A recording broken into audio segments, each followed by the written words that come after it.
Dami kong dami kong dalang Jollibee. Pumunta doon, wala akong Jollibee po doon. Wala eh. Kagalit na kami ni Pugong Biyahero eh, kaya lalayas na ako ng team. Layas na ako. Hindi na niya ako kinakausap eh, si Paul. Wala na. Kaya eto, layas na tayo ng bansa. Doon na tayo, bagong journey natin ng vlogging. Sa abangan nyo ako dyan sa Secret. Kung saan kami pupunta. Doon tayo magbablog. Wala, hindi na ako pinapansin ni Pugong Biyahero eh. Ganun talaga ang buhay. Ayan, ang flight natin ay PR221 Brisbane. So see you there. Pugong Biyahero Team Mindoro, we're going to Australia. So yung mga subscribers natin dyan ay followers, kita-kits po tayo sa Brisbane City. Eto na.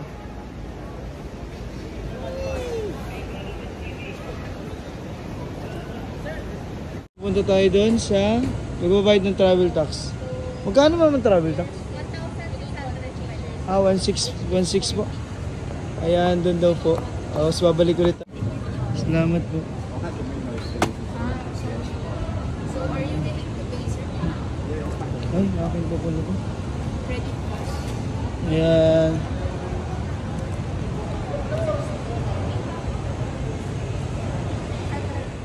Ayan, waiting na tayo. Nakapag-check-in na. And mamaya pa daw kasi ang biyahe pa lang is Sydney 211, PR211 ng Philippine Airlines. Anong oras pa lang? 8:30 pa lang. So mamaya pa tayo mga 11. Pero okay na, naka-check-in na tayo. Dala ko na itong mga request ni Tol. Buko pie, tsaka Jolly Hotdog. At tsaka mga salon pass. Anim po itong buko pie. Tinago ko yung 3 dun sa luggage. Sobrang bigat. Andyan sa loob. Grabe yun. Ayan. Gusto niya rin to. Kaya dala natin kasi walang Jollibee doon sa Brisbane. Dami mga alak dito. Pero request ni asawa ni Tropa ay Tanduay. Kaya Tanduay yung binili natin sa mall sa SM. Ito na yung waiting area ng Terminal 2. Departure area ng Philippine Airlines. Ayan, dito tayo sa gate. Sa gate to mamaya. Chill-chill muna tayo. Tingin tayo ng mga alak dito. Wait lang ha. Naayos ko lang. Ayan o. Yung mga alak nila. Yung mga dinadali natin sa cruise ship. Sulit yung mga alak oh. Meron tayo nito eh. Ay, iba pala yun. Ay, mga ano lang to eh.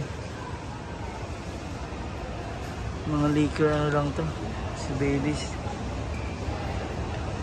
Ito kayo mga ano bang mga mahal nila dito. $38. Bali dollars na ang presyuhan dito sa loob. 110. Ibig sabihin USD 5K to 3 liters. Naalala ko nagbenta ako nito sa Gibraltar. Nabili ko lang to sa euro ng parang 60 euro, 80 euro sa Gibraltar. Nasa cruise ship pa tayo nun. Itong malaking Jack Daniels. Sobrang dami ng mga alak dito. Malalapit. Siguro yun yung mga mahal.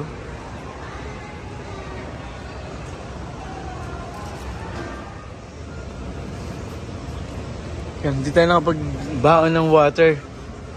Meron pala dong refilling station. So, ang gagawin natin, magtatanong tayo dito sa Cafe de France kung magkano ang tubig dito sa airport. Di ba may learning na kung saan ka nakalagay at hindi mo nakikita yung worth mo doon, umalis ka, baka kasi nasa wrong place ka lang. Kasi tingnan mo tong bottled water. Dito, ewan ko, pero dito sa airport, siguro andyan yung worth niya. Pero pag pumunta ka sa labas, kung saan-saan lang dyan, makikita mo sobrang mura lang niya. So, depende talaga yan sa kung saan lugar ka. Sa mga airport, sa mga hotel, mga mahal yung bottled water. Pero sa mga bangketa, kaya depende lang yan sa lugar. Kung nasa maling lugar ka, umalis ka dahil hindi na bibigyan ng halaga yung ginagawa mo. So, baka sa ibang lugar ka, mabibigang halaga. So, makikita mo din yung worth mo. Katulad ng bottled water. So, tingnan natin kung magkano. Siguro after nila saka ako bibili. Tingnan natin kung magkano ang bottled water dito sa airport. Nagbaho na ako 150, baka kulang pa to, no? Punta lang sa labas, 15 pesos lang yan. Ito. Ay, meron pa pala. Sunod na tayo dito.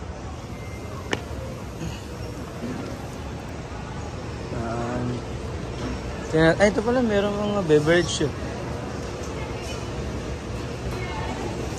Magkano yung bottled water nyo?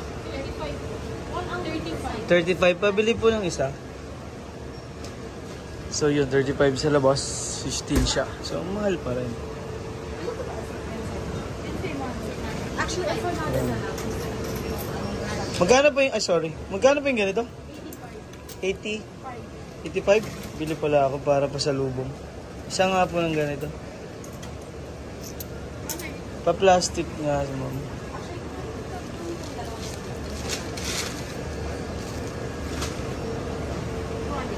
Ayan, thank you. Pa-add ko ng tissue.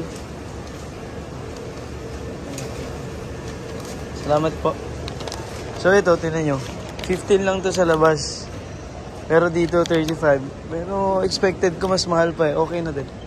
Kaysa dun sa mga hotels, sobrang mahal nito. Dito okay naman. So at least nasubukan natin, medyo mahal pa rin siya. Kaysa sa mga nasa labas. So know your worth before doing your best. Kasi baka nasa maling lugar ka lang.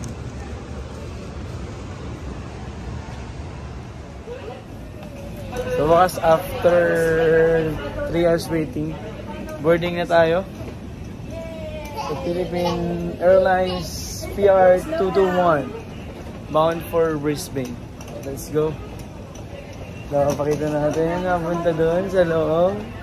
Ang laki na sasakyan natin. Airbus. Yun, no?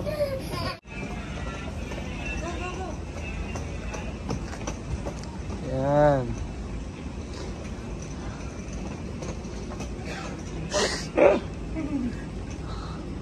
PR221. Thanks.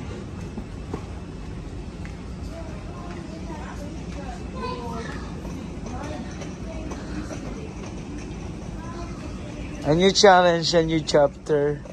Thank you, God, for this many chances that you always given to me. Oh. Let's go.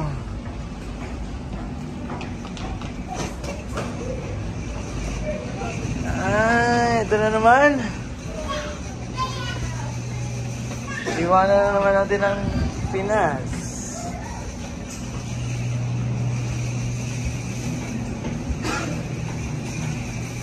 Yeah.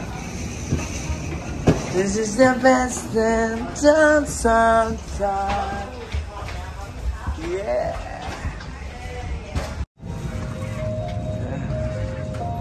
Tayo ay 66K. Malapit na, 61. Malapit lang naman ang biyahe natin. Katulad ng US. Ayun, to 66K. Tira, near window na. Kaya ito.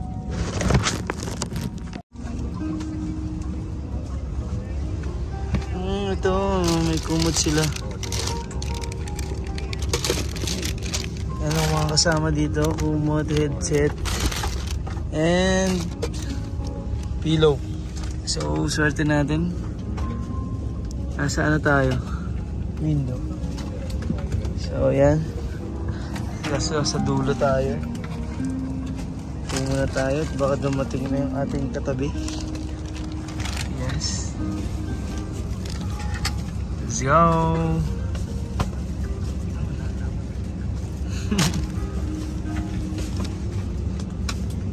Near sa window tayo. Alright. Yung maganda-ganda ang ating view and vlog. Doon na tayo magbablog sa Australia. So, keep in touch. Maraming salamat po sa lahat ng followers ng Pugong Biyahero Team. Lalo-lalo na Dongs TV Cares, Dongs TV Vlogs. Thank you. We will meet you there. Salamat.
Guys, nandito na tayo.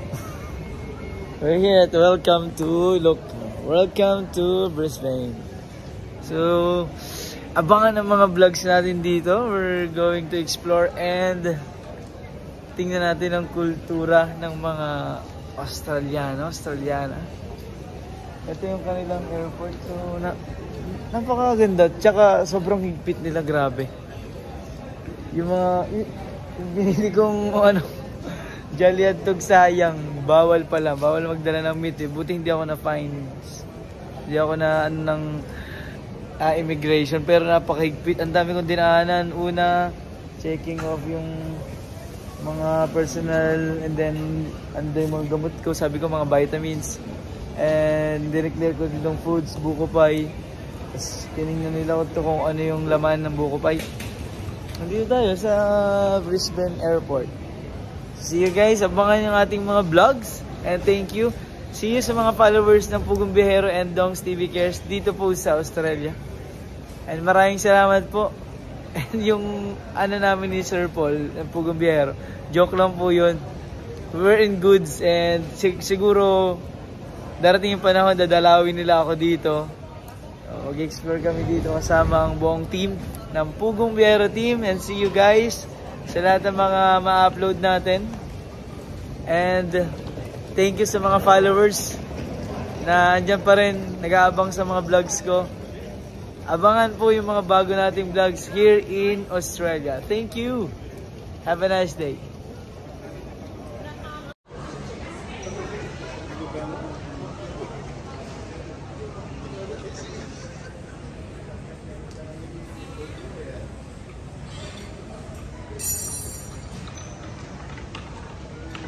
Wow.